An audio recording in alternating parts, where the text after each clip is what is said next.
इकलौते धर्म की यह पहचान बनी जिसमें नारी और पुरुष जो है एक समान हो गए। इस तरीके से यही नहीं, तथागत बुद्ध के सामने कई बार ऐसी विषम परिस्थितियां आई। एक बार जो है तथागत बुद्ध वैशाली में थे, तो वहां पर जब वो लोगों को दीक्षा देने का काम कर रहे थे, उस दीक्षा सभा में जो है एक वैशाली की, उसको कहते थे वैशाली की नगर बधू, जिसे अप्सरा कहते हैं, हमारे लोगों में गांव में बेस्या कहते हैं, नाचने वाली कहते हैं। तो वह जो है आम्रपाली के नाम से थी। तो वह जो है वहां पर बैठी हुई थी। जब उसने तथागत बुद्ध का वो संदेश सुना तो उसको बहुत अच्छा लगा, और उसने तथागत बुद्ध से कहा, हे मेहमानों, मैं आपको भोजन पर आमंत्रित करना चाहती हूँ, कृपया भोजन दान में शामिल होकर मुझे कृतार्थ करने की कृपा करें। तब तथागत बुद्ध ने कहा, ठीक है, मैं जरूर आऊंगा, लेकिन मैं अकेले नहीं आऊंगा, हमारे साथ संग रहेगा। तब आम्रपाली ने कहा कि बिल्कुल आप संग के साथ रहेंगे। और जब ये कहके वो खुशी खुशी जो है तथागत बुद्ध से समय प्राप्त कर लेना, उस समय बहुत बड़ी उपलब्धि होती थी, बहुत खुशहाल होकर जा रही थी। तो लिच्छवी के, वैशाली के तमाम जगहों के राजा जो है उनको पता चला। तब वो आए तथागत बुद्ध से मिले, कहा, हे मेहमानो, आपको भोजन करना है, आप हमारे यहाँ भोजन करिए। और आप उसके यहाँ जा रहे हैं, बदचलन, आवारा, चरित्रहीन, बेस्या, ऐसी नारी के यहाँ भोजन करने जा रहे हैं, सर आप बदनाम होंगे, आपका संग बदनाम होगा। तब तथागत बुद्ध ने बहुत ही सुंदर जो है दृश्य का वहां पर प्रस्तुति किया। उन्होंने कहा, हे राजकुमारों, आप लोग अपने अपने एक एक हाथ ऊपर कर लो। एक एक हाथ ऊपर कर लिया और कहा, जरा ताली बजाओ। तो कहा, बनते एक हाथ से ताली कैसे बजेगी? तो कहा, जब एक हाथ से ताली नहीं बजेगी तो कोई भी नारी अपने आप चरित्रहीन कैसे हो सकती?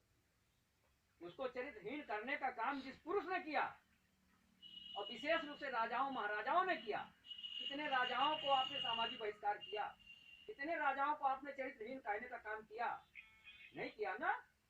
तो वो भी चरित्रहीन नहीं है, वो अपने जो है स्त्री धर्म का पालन कर रही है। आप कैसे कह सकते हो? उसके पास जाने वाला वो पुरुष सबसे पहले चरित्रहीन हो जाता है, जिसने उसके बारे में सोच लिया। तब सारे राजकुमार जो है स्तब्ध रह गए और उन्होंने तथागत बुद्ध से क्षमा मांगा, और उसके बाद कहा कि नहीं, मैं उनके यहाँ जाऊंगा जो है भोजन करने। और गए तो आम्रपाली ने भोजन कराने के बाद उनको जो आम का बाग था, सैकड़ों बीघे का आम का बाग था, आम्र माने आम, वो बाग जो है तथागत बुद्ध को उसने कहा, मैं आपको दान करना चाहती हूँ। तब तथागत बुद्ध ने कहा कि देखो, मैं आज हूँ, कल नहीं रहूंगा। अगर ये दान मैं ले लूंगा तो फिर क्या होगा, मेरे बाद जो लोग होंगे वो इस संपत्ति के लिए झगड़ा करेंगे। इसलिए आप ऐसा करो कि मैं आज हूँ, कल नहीं रहूंगा, लेकिन संग मेरे पहले भी था, संग मेरे बाद भी रहेगा। जो भी दान करना है आप संघ को दान करो। तब वैशाली ने वो आम्रवन जो है उस भिक्षु संघ को दान किया। तो इस तरीके से जो है कि नारियों ने, वही नहीं, किस्सा गौतमी, जिसके बारे में आप सब लोगों को जो है निर्वाण सभा में सुनाया जाता है, और मिगार माता, जिसे विशाखा के नाम से जाना जाता है। मिगार माता का नाम, विशाखा का नाम हमारे जो है बौद्ध दर्शन में, बौद्ध जगत में बहुत ही फेमस। वो अयोध्या की रहने वाली थी, श्रावस्ती, उसका विवाह हुआ था एक सेठ के यहाँ। तो जब वो उसके ससुर खाना खा रहे थे और खाना खाते समय उधर से एक भिक्षु जा रहा था, उसके ससुर ने उस भिक्षु को देखा, उसके बाद वो मोड़ लिया, वो भिक्षु वहां खड़ा रहा। तब वो विशाखा ने कहा, बनते जी जाइए, मेरे ससुर जी बासी खाना खा रहे हैं। अब उसके ससुर नाराज हो गए कि मैं ताजा खाना खा रहा हूँ, या कह रही बासी खाना खा रहे हैं। वो भिक्षु तो चला गया, और उन्होंने नाराज होकर उन्होंने दूसरे दिन सभा बुलाई। सभा बुला के कहा, प्रमाणित करो मैं बासी खाना कैसे खा रहा था, और मैं तुमको घर से निकाल दूंगा। तो चूंकि वो जो है बुद्ध की अनुयायी थी, सभा आई, और उसके बाद जो है वहां पर बात हुआ। तो उसने बताया कि पंचो, क्योंकि वो भिक्षु जो है इनको खाना खाते हुए देखा, तो वो खड़ा हो गया, और खाना खाते हुए जो है देखकर इन्होंने उसकी तरफ अनदेखा कर दिया। अनदेखा कर दिया। अनदेखा कर देने के बाद, अनदेखा करने का मतलब अपमान करना, किसी को की तरफ देखते हुए भी अनदेखा करना, उसका अपमान करना। भिक्खु हमारे लिए पूज्य हैं, इन्होंने उनका अपमान किया, तो इनके द्वारा कृत्य को मैं इनका सम्मान बचाने के लिए मैंने कहा, इनके सम्मान को बचाने के लिए मैंने कहा, हे भंते ये बासी खाना खा रहे हैं, अगर ताजा खाना खाते होते तो आपको दे देते, बासी खाना खा रहे हैं, मैंने इनके सम्मान की सुरक्षा किया है। और इसलिए, और बासी खाना क्यों कहा सर? बासी खाना का अर्थ ये है कि ये जो कमाई है, ये जो शान शौकत है, इनके पुरखों की बनाई हुई है, इन्होंने इसमें कुछ भी नहीं बनाया है, इनके पुरखों का बनाया हुआ जो है वो ये उसका स्वाद ले रहे हैं, ये बासी नहीं तो क्या ताजा है।